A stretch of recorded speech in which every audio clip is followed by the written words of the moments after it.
Hosting ng Pilipinas ng World Skills ASEAN 2025 kasado na. Ang mga dapat abangan dyan, alamin sa sentro ng balita ni Noel Talakay live.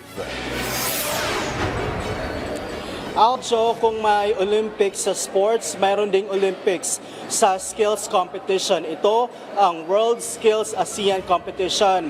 Pangalawang beses na itong gagawin dito sa Pilipinas ngayong taon at unang ginawa ito noong 1996.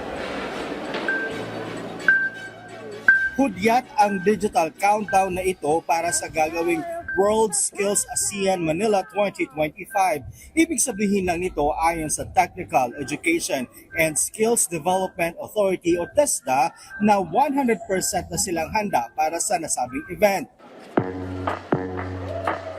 Inulunsad at ipinakilala na rin ang official mascot para sa nasabing event na tinawag nilang Techno Pinoy. Sumisimbolo ito ng pagsusumikap ng Pilipinas na makasabay sa umuusbong na pandaigdigang teknolohiya.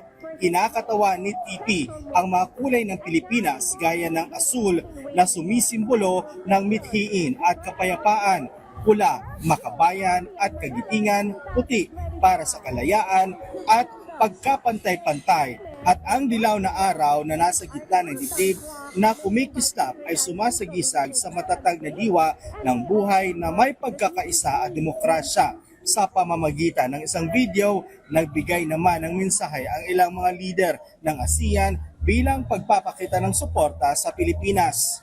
Pinangunahan ni TESDA General Manager Secretary Kiko Benitez ang paglunsad ng World Skill ASEAN Manila 2025. Pinangunahan din ito ang paglagda ng Memorandum of Agreement para sa nasabing event.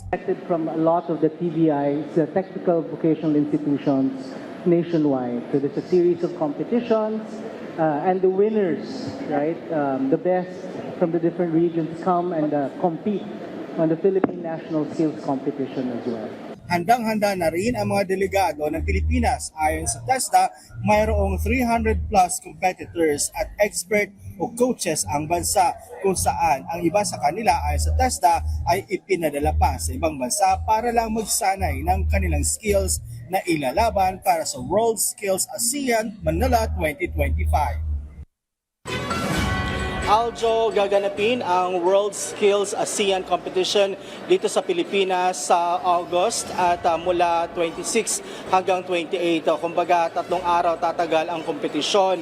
Ito ay gaganapin sa World Trade Center at ang delegates nito ayon sa TESDA ay aabot ng mahigit 1,000 delegates mula sa 11 na bansa ng miyembro ng Association of Southeast Asian Nation o ASEAN. Aljo.